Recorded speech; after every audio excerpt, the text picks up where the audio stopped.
Hola, mi nombre es Gerardo Correa Navarrete. Mi matrícula es 21001310. Actualmente me encuentro estudiando la licenciatura en Derecho en la Universidad Virtual del Estado de Guanajuato. El módulo que me encuentro cursando es Derecho Internacional. El nombre del presente reto es ¿qué reglas se rompen? Mi asesor educativo es el profesor José Antonio Apipilhuasco Ramírez y el nombre de la película que elegí para analizarla es La lista de Schindler. La lista de Schindler trata acerca de las atrocidades que cometieron los alemanes en contra de los judíos, mismos que fueron humillados, despojados de sus pertenencias, de su dignidad humana e incluso se puede observar el asesinato como una actividad común. Dentro de este contexto, Oskar Schindler compra una empresa y junto con ella compra alrededor de unos 1.200 judíos a los que ponía a trabajar de una manera más humana y que fueron salvados de morir en los campos de exterminio. En esta pequeña sinopsis ya podemos ir pensando en la violación de varios derechos humanos, pero ¿cómo se pudo permitir tal atrocidad?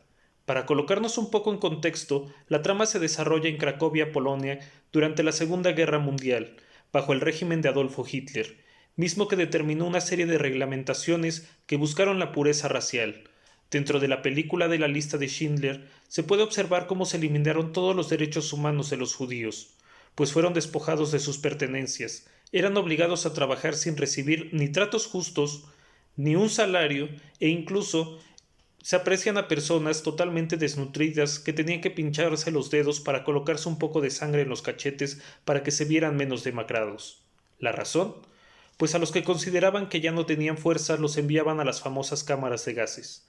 Es importante hacer una pausa y mencionar el fracaso de la Sociedad de las Naciones, mismas que fue un organismo internacional creado por el Tratado de Versalles el 28 de junio de 1919. Este proponía establecer las bases para la paz y la reorganización de las relaciones internacionales una vez finalizada la Primera Guerra Mundial. ¿Por qué les menciono que fracasó?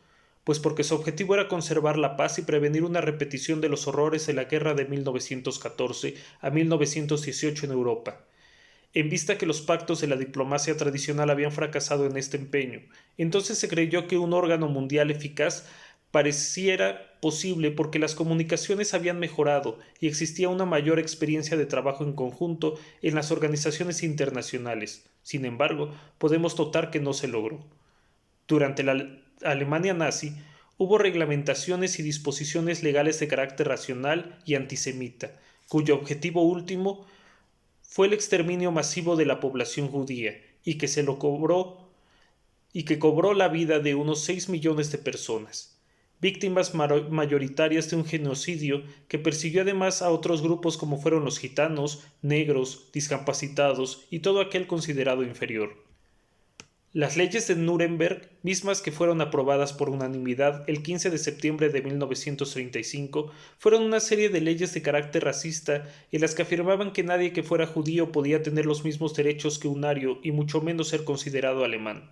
De esta manera, se establecía a través de una clasificación sanguínea quién era judío y quién no, en términos no religiosos sino raciales, y los señalados como judíos perdían automáticamente la ciudadanía.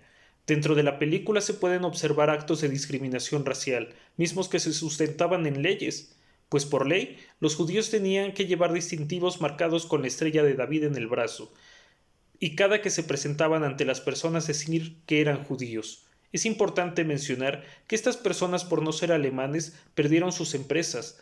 Había restricciones para la permanencia de espacios públicos y los médicos judíos solo podían atender a los mismos judíos, entre otras atroces medidas que los discriminaron abiertamente. Las razones reales del actuar de Hitler aún en la actualidad son inciertas. Sin embargo, es necesario que cada país, desde un enfoque jurídico, impulse las leyes que eviten que una persona pueda volver a ejercer el poder de la misma manera.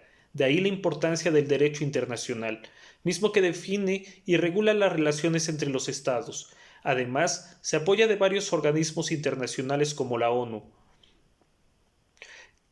que se encarga de mediar las relaciones entre los estados y observan el actuar de cada uno de los países. Además, pugnan por mantener la paz y seguridad internacionales, fomentar relaciones de amistades entre las naciones, lograr la cooperación internacional para solucionar problemas globales y servir de centro que armonice las acciones de todos. Hoy Es imperativo conocer las leyes y aplicarlas, de tal manera que nunca volvamos a vivir algo parecido como lo fue el genocidio en contra de los judíos. Gracias.